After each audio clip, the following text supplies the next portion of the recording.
From hidden Mediterranean gems to the wilderness of Antarctica, Silversea invites you to explore the world in greater depth. Venture to over 900 destinations across all 7 continents. On board small ships that set the standard for elite ocean travel, every journey opens doors to extraordinary discoveries. And wherever you sail, you can expect the same Silversea promise: unrivaled service, unmatched comfort, and unforgettable memories. Visit silversea.com to learn more.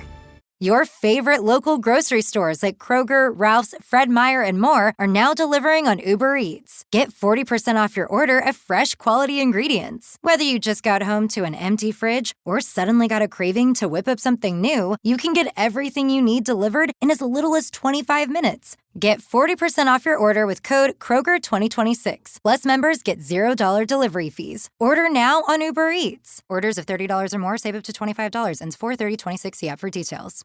If you love the show, the best way to keep it going is simple. Share it, rate it, and support the sponsors who support us.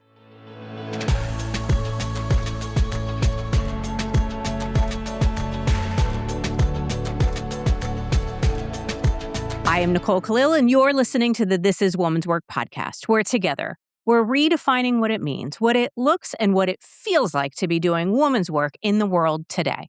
And like it or not, we cannot redefine woman's work without redefining what it means to take care of our own bodies. I mean, how we look has got to be in the top 3 outdated definitions that we need to take back control over, individually and collectively. For far too long, our bodies and what we do with them have been scrutinized, judged, standardized, and socialized, and we've wasted an abnormal amount of time and energy focused on doing whatever diet and whatever exercise happens to be in an effort to create whatever body society currently deems attractive. Oh, but don't worry, by the way, it'll change once you've invested all of your time, money, and sweat equity. Let's take exercise as an example. In my lifetime alone, we're talking jazzercise, Taekwondo, Pilates, running, bar, strength training, with at least 1 million failed attempts at other things in between all of that. And at some point, I decided that if movement didn't leave me drenched, sore, and borderline questioning my life choices, that it didn't count. If it wasn't intense, optimized, tracked, and miserable, then it wasn't real exercise. I bought into that fully. So walking? Please. That's what you did when you were on a rest day, or when you were with your mom, or when you forgot your gym shoes and needed to pretend you still did something. Meanwhile, my body, the one I'm actually living this life in, has always loved walking. The fresh air, the mental clarity, the ideas that show up out of nowhere, the conversations that somehow go deeper when you're side by side instead of face to face. And it turns out the thing I dismissed as not enough might actually be exactly what I need. So my question is this: what if we've been overlooking one of the most powerful, accessible, effective tools for our health and longevity because it doesn't feel impressive enough to post about? Because it doesn't give us rock hard abs, doesn't need to be timed, or whatever else someone outside of us deems important? What if redefining woman's work also means trusting what actually works for our bodies instead of what we've been told we should do and what will work? So we're getting into all of that today with Dr. Melissa McDowell, Doctor of Physical Therapy, former university faculty in human performance, and a nationally recognized speaker who's spent decades studying how movement impacts everything from pain to longevity. She's co-author of the book Walk: Rediscover the Most Natural Way to Boost Your Health and Longevity One Step at a Time. And she's here to challenge what we've been told or haven't been told about walking. From the 10,000 step myth to why your feet might be telling you more about your health than you realize. Melissa, welcome to the show. And I want to start by asking for anyone who, like me, has been conditioned to believe that if it's not hard or intense, that it doesn't count. So what have you learned about the real benefits of walking, and in what ways is it actually effective? Thanks for having me, Nicole. I'm so excited to talk about this topic with you and the listeners. Walking has been overlooked for a long time, and you nailed it when you did our introduction today. If we're not getting super sweaty, it's not complicated, you don't have to wear a special outfit, we don't deem an activity as enough. And I think it really is one of those themes that as women, we hear that all the time. You're not enough unless you're doing this. You're not enough unless you're doing that, unless you're frazzled and running around and, getting that VP title or whatever those goals may be. So it is this return to a movement that is slow, a movement that is rhythmic, a movement you don't have to learn how to do, that your body physiologically wants and needs for its optimal health and your longevity. So, what's exciting about walking is when you walk, as you mentioned, your mood changes, your cognitive clarity improves, creativity is shown to improve. We drive a ton of blood flow and all sorts of wonderful hormones to our brains, and our brains wake up and they're like, hey, girl, let's go. It's this way that we can get a reset in our day. And on top of all those mental benefits, there's all kinds of physical health benefits as well. The Hot Girl Walk of 2023 is coming back this year. And what's exciting about it is a way to boost your confidence. It is a way to connect with a loved one. And then there's all sorts of musculoskeletal benefits as well. Okay, so what would you say to the person who's like, okay, great, but I need to fill in the blank. I need to go to yoga. I need to strength train. Is this, I don't know if additive is the right word. That's not my intention, but is this something that we use to balance out other things, or is walking our primary, most beneficial movement? It's a yes and. So if you're Okay. a pickleballer, you're a Pilates gal, you like to Tae Bo, you want to kickbox, you're a marathon runner, absolutely yes and walk, please. And you can use walking for that recovery day, especially if you are someone who engages in higher intensity activity. But if you're somebody who doesn't do those things, you don't pickleball, you don't CrossFit, you don't Pilates, it is the activity that you can insert into your lifestyle, choose it as a radical type of self-care, and use it to improve how you feel today and how you'll live tomorrow. One of the things you talk about in your book that is very interesting and also freaks me out a little bit is that our feet can predict things like fall risk and even longevity. So, what are our feet telling us that we're not paying attention to? And the reason I'm scared by that is because I have not taken very good care of my feet. I Mhm. wore uncomfortable heels for far too long and I have some feet pain and all of that. So, what do we need to know about our feet and what it's telling us about our health? So, feet are a predictor of your overall health. If you look down at your beautiful bare feet and you see bumps and lumps and red marks and maybe they're numb or tingling, they are trying to tell you a story. And oftentimes that story is, as you mentioned, a result of footwear choices. There's a phenomenal research study that came out in 2018 telling us that over 60% of adults are wearing the wrong size shoe. So, my gals out there, if you think you've been an 8 since high school, pre-pregnancy, post-pregnancy, pre-baby, post-baby, back and forth, my guess is that more than half of you are no longer an 8. So, I would highly recommend getting a professional shoe measurement every year because feet change even though you stop growing vertically. Your feet can lengthen, they can widen, they can shorten, and that is a result of muscle growth or decrease. It's a result of hormones, it can be a result of medications. And so, if you take nothing else away from listening today, please go get your feet measured. And so when we do have feet issues, bumps, lumps, hammer toes, bunions, pain, our feet are telling us things that are early warning signs of other problems. And you did hit the nail on the head. Strength in your foot is a predictor of fall risk. And it also is a predictor of death risk because we know, particularly in women, if you're over 70 and you fall, that really increases death risk. The secret is in your big toe. And so our big toe flexor, the muscle that allows us to push the big toe down into the ground, is this keystone muscle that when we muscle test it, we're able to identify, is your right equal to your left? And are you able to create about 10% of your body weight in force? If you are, good to go, foot strong, that's amazing. If you have a significant difference right versus left, that can be a warning sign of some imbalances. And if we see individuals who can't press down with that 10% of body weight, it's definitely something that is an early warning sign and we can intervene. There's a ton of exercises. There's all kinds of fun little exercises. We call them movement snacks, little things you can intersperse throughout the day so you can stop the decline and make that foot strong. We like to say that the movement snacks are like having a personal trainer for your feet.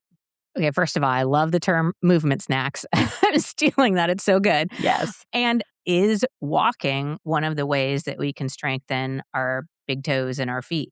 So absolutely, if you are walking in a healthy shoe, so there's a caveat there because if you're clomping around in the Jimmy Choos or those horrible Balenciaga things that look like, a monster ate half of your foot, if you're in a narrow toe box, if you're in a high heel, I like to say stilettos are the new smoking, right? You are putting your foot at a disadvantage. You're reducing your ability to balance and catch yourself if you do stumble and fall. And so walking, yes, trains your feet, makes them stronger, but you have to be in a shoe that is healthy for your foot. Okay, I want to dive into this shoe conversation. I know you have something in the book that you call the 24-hour foot clock. Before I do, it's fascinating to me as you were talking about most of us wearing the wrong size. I'm sure, I know I haven't gotten my size checked in a really long time, so I'm going to do that. But I'm also quite sure that I wore the wrong size purposely. And I'm thoroughly embarrassed for myself, my 20-something-year-old, 30-something-year-old self, who thought that my fucking shoe size mattered. I wore a 5.5 or a 6 because small feet were bad. I don't even know. And it's like horrifying. I can't even believe that I got duped into this size matters in shoe size. I mean, in all of it is stupid, but in shoe size, it's really exceptionally Yes. dumb. Anywho, talk to us about the 24-hour foot clock. What does that actually mean? And how should we be thinking differently about what we put on our feet throughout our day? Yes. So just like Beyonce, we all have 24 hours a day. I love that saying. It's like, I'm so busy. Well, she's got 24 hours too, right? So if you think of a pie chart and that's 24 hours, during those 24 hours, a third or more be barefoot, right? So when you're sleeping, most of us are barefoot. If you wear socks during, for temperature at night, it can bring your toes together and your feet don't really have a chance to get into their natural splayed position. And a position of splay is when we can see a little bit of daylight between each of the toes. That means that we've used the muscles in the foot to open up that space. So I would highly recommend, if possible, if temperature allows, sleeping barefoot. So then when we think about that shoe clock, if we're talking about, a third or more of our day being sleeping, we're barefoot. If you're at home, be barefoot if you can be. So now we're adding a few more hours, right? Maybe we're pushing up to almost 50% of the day being barefoot. Modern humans leave the house a lot, right? And our environments are hard and they're unsafe. You might be walking in grass. There could be a piece of glass, So I don't recommend running around barefoot in environments that have risk. If you are able to be in a grassy field that is safe and doesn't have debris, if you're close to a beach, those sorts of things, those are awesome opportunities for your feet to have sensory inputs on the bottom of the foot. You've got hundreds of thousands of receptors there that are screaming for information. And then it also strengthens your foot when you're barefoot. So if you can get to around half the day or more without shoes on, that's a huge win. So I would say that's goal number one. Then we assess the rest of your day. We actually interviewed a flight attendant from a major airline that we can't disclose in our book, and we asked her about the uniforms that flight attendants wear.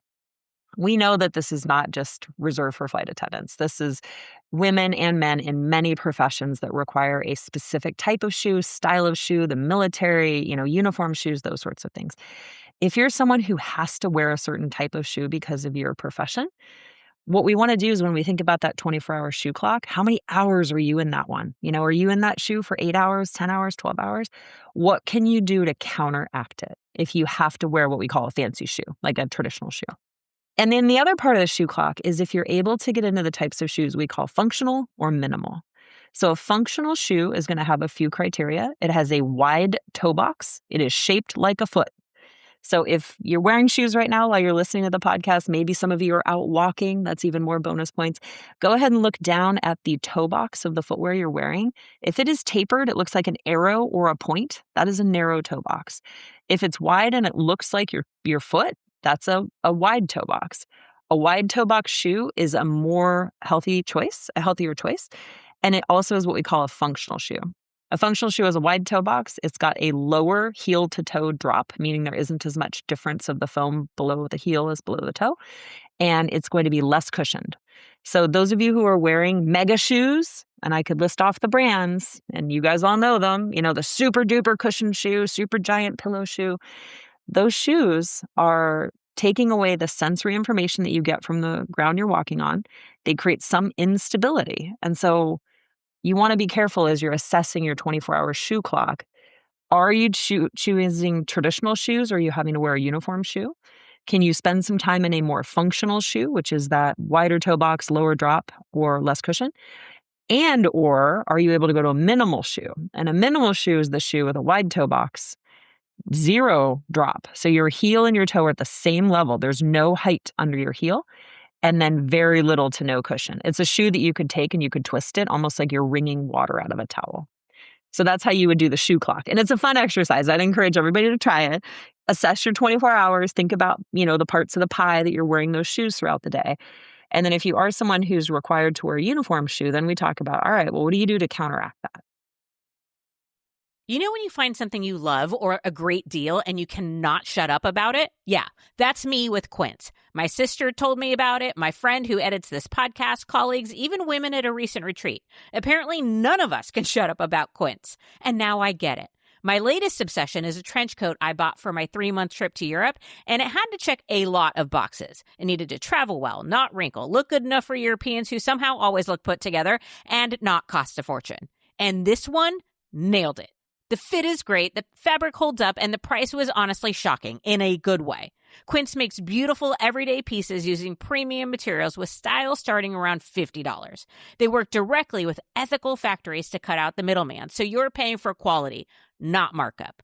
Refresh your spring wardrobe with Quince. Go to quince.com/TIWW for free shipping and 365-day returns. Now available in Canada too. Go to QUINCE.com/TIWW for free shipping and 365-day returns. Quince.com/TIWW. If you've ever told yourself, I just need to figure out one more thing before I launch, I regret to inform you that is not preparation.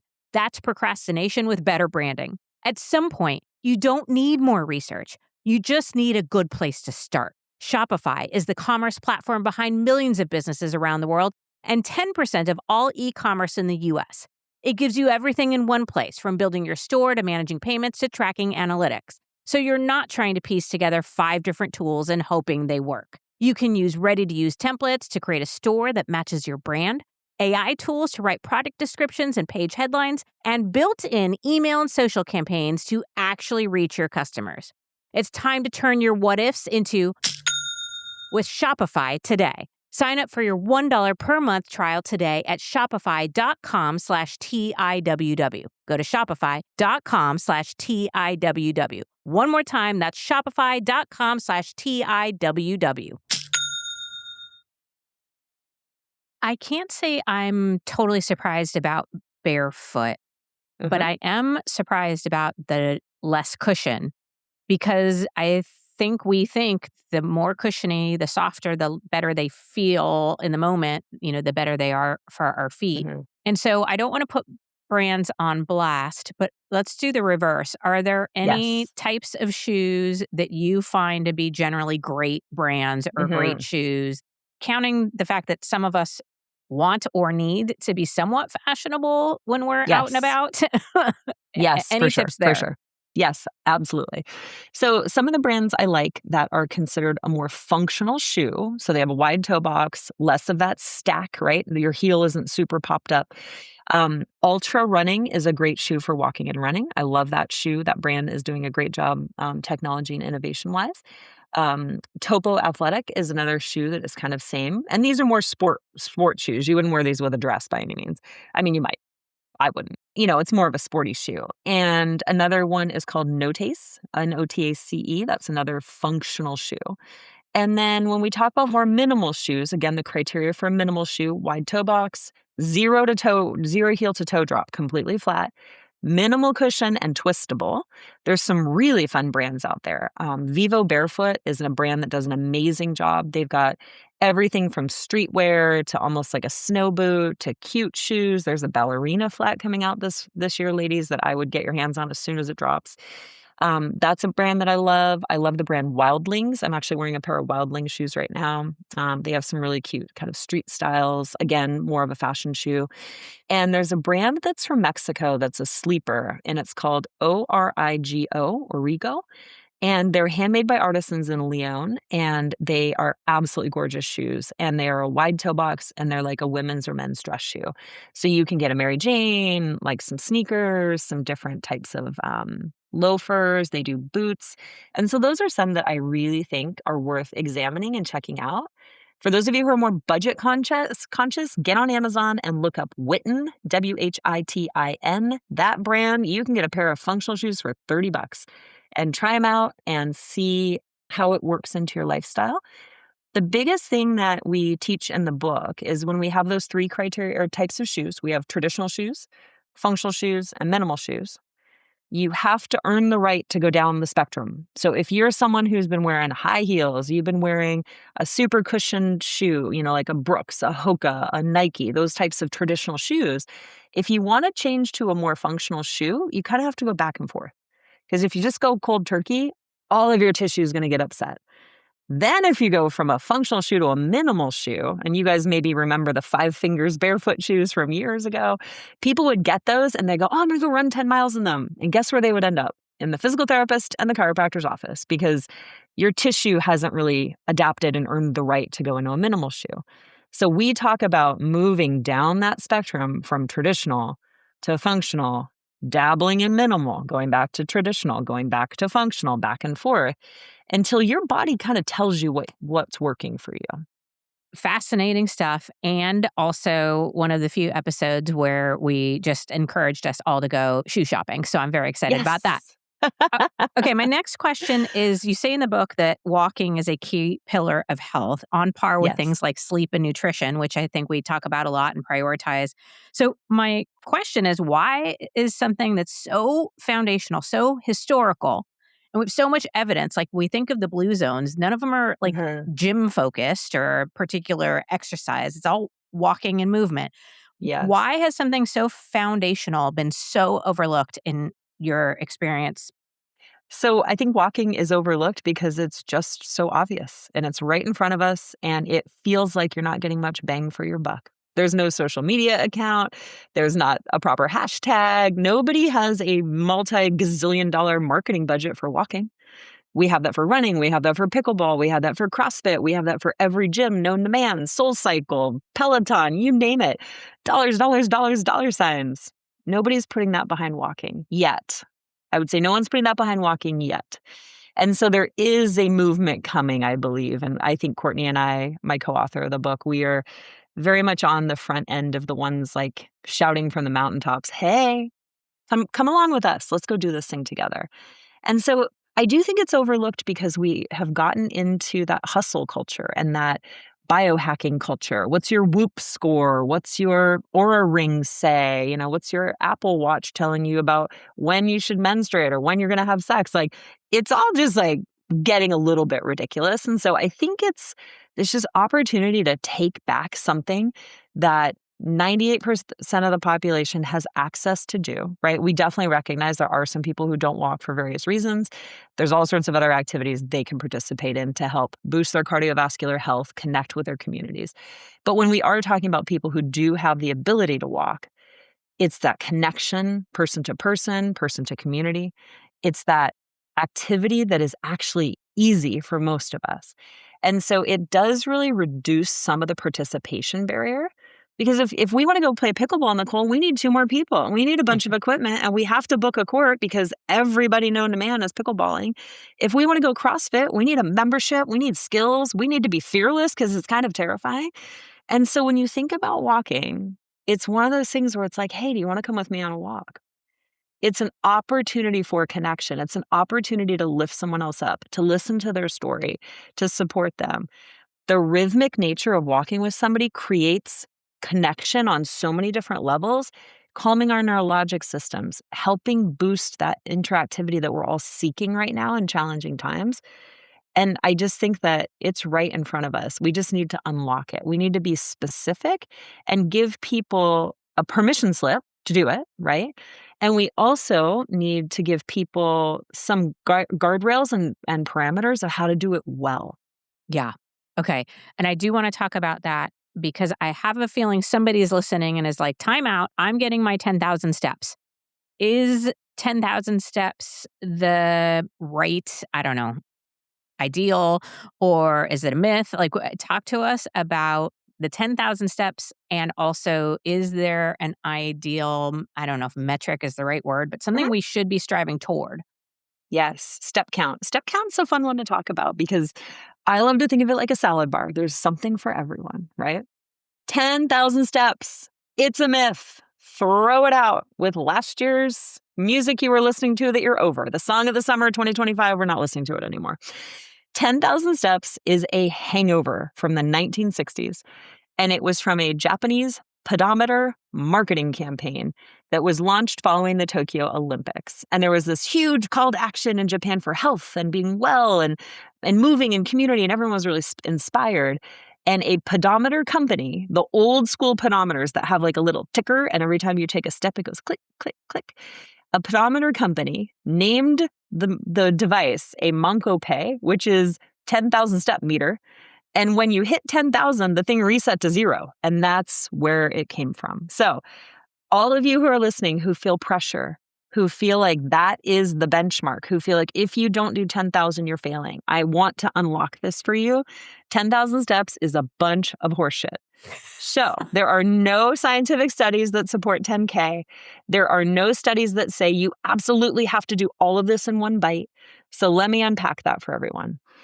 The absolute basement, if you are sedentary, if you've had a surgery, if you are coming back from injury, if you have been in a terrible car accident. I mean, Courtney, my co-author, and I were both clinicians. I've worked with people with burns, amputations, spinal cord injury, devastating life-changing injuries. If you're coming back from not walking for any reason, 2,500 is the basement. Please get there. And within our book, we have 3 programs. And the first program is called BASE, and it is for those who are not walking 2,500. 2,500 is where you start to unlock health benefit. If you're below 2,500, I am telling you as true as I sit here, your death risk is astronomical. Cardiovascular disease, stroke, cancers, all the death risks that come with depression and anxiety, all the mental health sides of things, suicidality, you name it. If you're under 2,500, honey, we've got to figure something out. Now, here's the wonderful news. If you're someone who's below 2,500 and that's your first benchmark, we can do that by adding micro walks, which are 5 minutes or 500 steps. You could do that twice a day. You can incrementally work your way up. And I have definitely worked with people who are under 2,500. It is life-changing to get them to 2,500. So no, that's a very important metric. 2,500 every day? Average, yep, every day. Okay. So if you walk 4,000 one day and the next day is more sedentary, you're just looking for that average across the week of 2,500. Great. And if you're new or returning back to walking after a layoff for a various reason, you can take rest days and do nothing, right? Maybe do some breathing exercises, some foam rolling, something else. But we want to average 2,500. Now, if you're at 2,500 and you'll give me 5 minutes, 500 steps, I can guarantee you we will reduce your risk of dying, all-cause mortality, by 7%. So if you go from 2,500 to 3K, you've just reduced your risk of death by 7%. Massive studies, multi-year, multi-center, hundreds of thousands of people, excellent science. If anybody wants a copy of the article, send me an email. My website will be attached to all these things. I'm happy to provide it to anyone that wants to read the science. Big time A+ 5-star research that absolutely demonstrates adding five minutes reduces risk of dying by 7%. But you add 1,000, you're going to reduce your risk of dying by 15%. So if we can get you up to 3,500 steps a day, and you're going to live, let's say the average woman lives to late 70s, I've just added a couple years to your life. A couple years of spending time with your kids, a couple years of spending time with your grandkids, of contributing to society, of walking the dog. And to me, that is just foundational. Our book is being published in the UK as well. And we go over there to London, which is phenomenal. We get to meet with the folks from Penguin Random House who are just amazing women. And they are positioning this as a public health opportunity for us to change the public health in their country with this information. And Courtney and I wrote the book because we wanted to help more people. You can only see so many patients in a day. You can only, teach so many students. And so we really saw this as a way to get that information to a wider audience. Now, those of you who have depression and anxiety currently, issues in the family, predisposed to it, what have you, if we get you walking 5,500, it reduces your depression symptoms. If we get you to 7,500, it reduces lifetime risk of developing depression. If you have dementia in the family, walking 3,900, reduces your lifetime dementia risk by 25%. Walking 9,800, so here's the one that's the closest to 10K. If you're around 9,800 daily, that reduces risk of dementia by 50%. There's data for cancers. There's data for musculoskeletal. There's data for gut health. There's like a salad bar, like it's like a menu in a restaurant of all of these different step counts. And it's all about finding what works for you. Are your ad campaigns lighting up the dashboard, but not the pipeline? That's bullspend, and marketers are calling it out in Dashboard Confessions.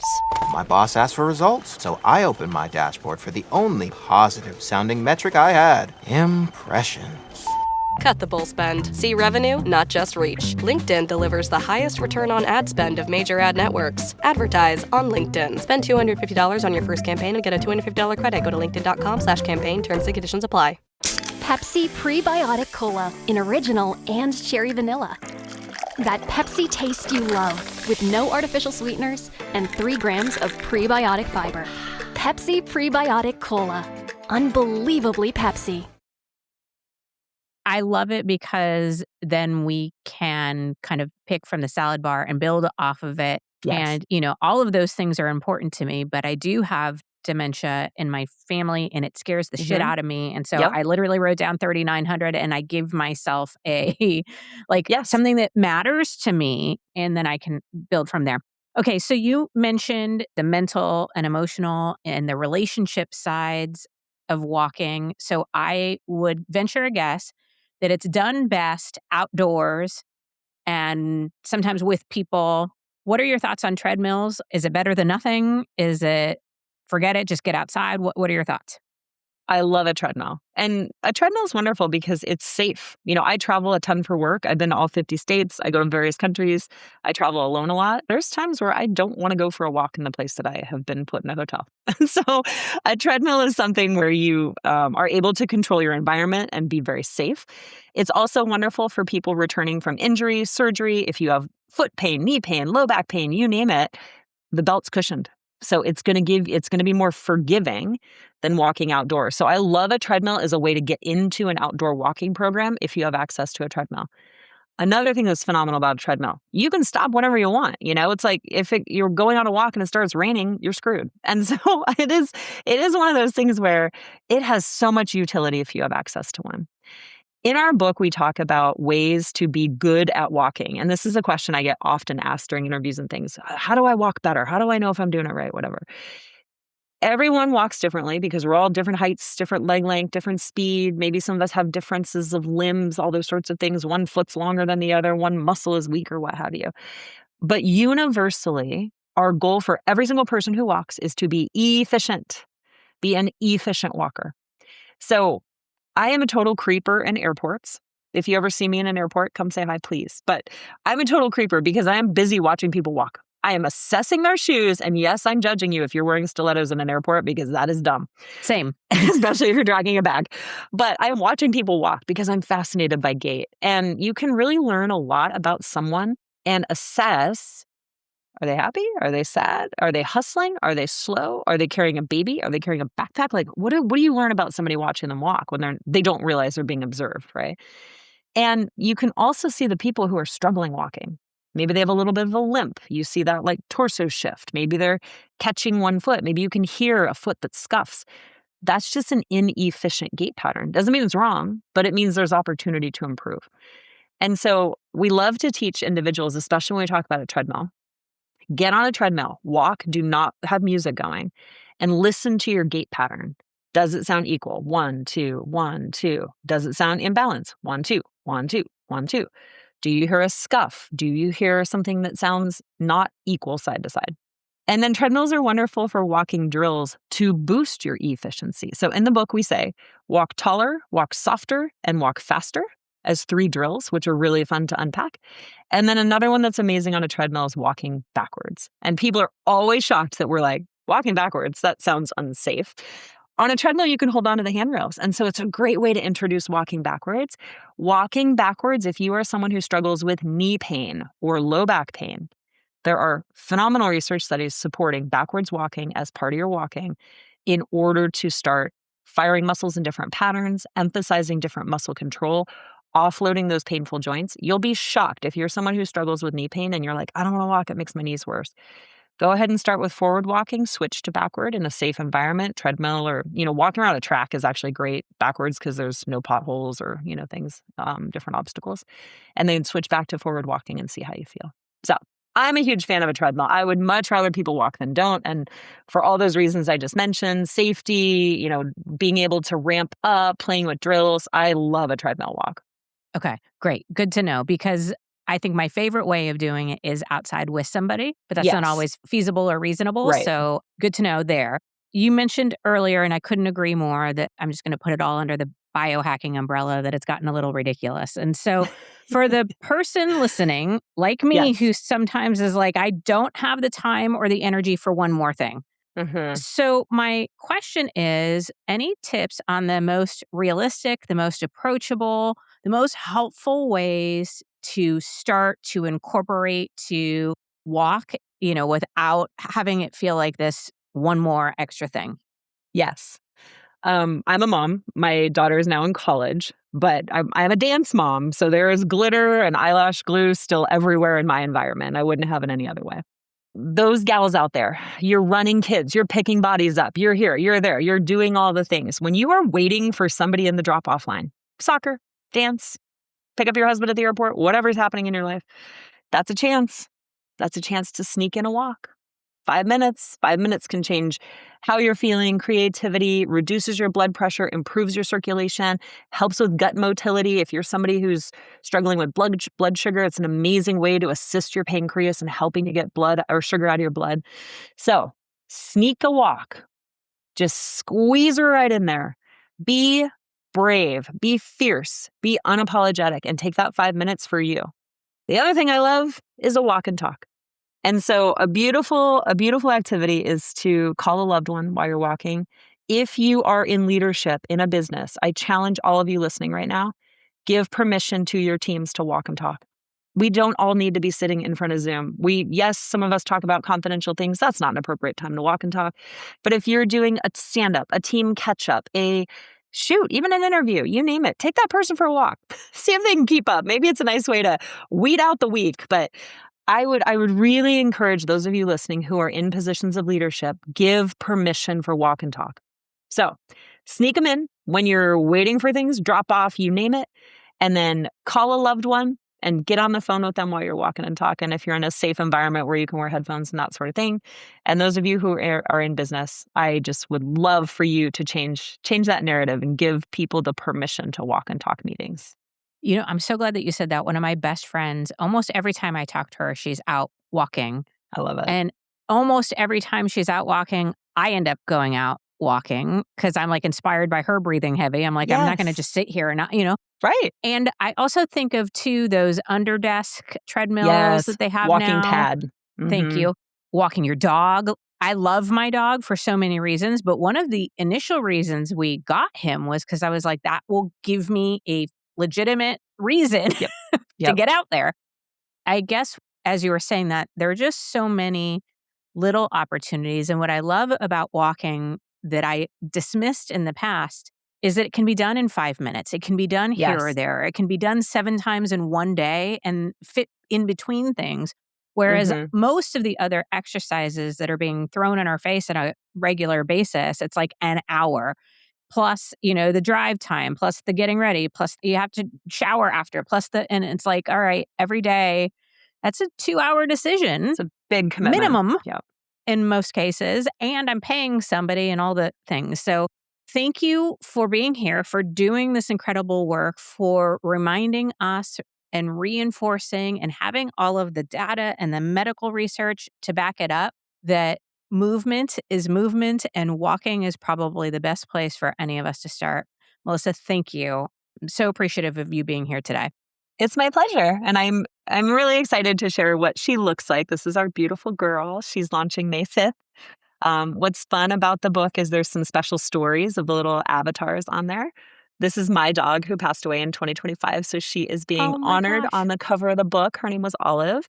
And then our patient, or person right here that has a prosthetic leg is a client that Dr. Conley and I shared who was injured in a plane crash. So we have some really special tributes throughout the book. And so I would love to share this work with everyone. As you said, it's science-based. There's 300 research studies in there. There's some really heartwarming patient stories. There's some really funny things that if you're a woman in your 40s, you're going to be like, is that a Nice Ice Baby reference? Yes, it is. Yeah, it is. So it's lighthearted. It's designed to be something that is just going to inspire you. And I would love to take a walk with everyone listening. So stay tuned. I love that so much. Okay, I'm going to remind you, the book, again, is called Walk. For those of you who couldn't see it, it's gorgeous. And you can buy it, of course, on Amazon or wherever it is you buy books. But let's keep our local bookstores in business. Better yet, why not walk to your local bookstore and get the book? So again, it's called Walk, and her website is melissamcdowell.com. We'll put the link to that and all the ways to find and follow Melissa in show notes. Again, Melissa, thank you for being here today. Thanks for having me. It was a pleasure. Okay, friend, here's my takeaway. We've complicated something that was never meant to be complicated. Shocking, I know. Because movement isn't just about fitness. It's about function. It's about how we live in our bodies, how we move through our days, how we show up for our lives now and for as long as we're here. And walking, it was never the lesser option. It was the original one, the accessible one, the sustainable one, the one all people in the blue zones have in common, the one that meets you exactly where you are, no matter your age, your stage, or your starting point. So maybe the work isn't to do more, push harder, or chase whatever version of exercise is trending right now. Maybe the work is to come back to what works, to trust what your body has been asking for all along, to stop overlooking the simple things that have the power to change everything. Because taking care of your body in a way that actually supports your life, not just your image, that is, and will always be, woman's work.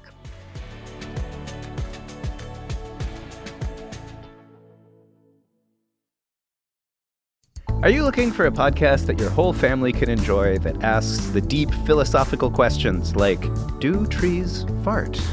If you are, then you'll love Tumble, a science podcast for kids. I'm Lindsay. And I'm Marshall. Join us as we explore stories of science discovery, from butts to animals, dinosaurs, astronomy, and everything in between. You'll love these stories, and you'll learn something new. Find and follow Tumble Science Podcast for Kids wherever you get your podcasts, or at sciencepodcastforkids.com.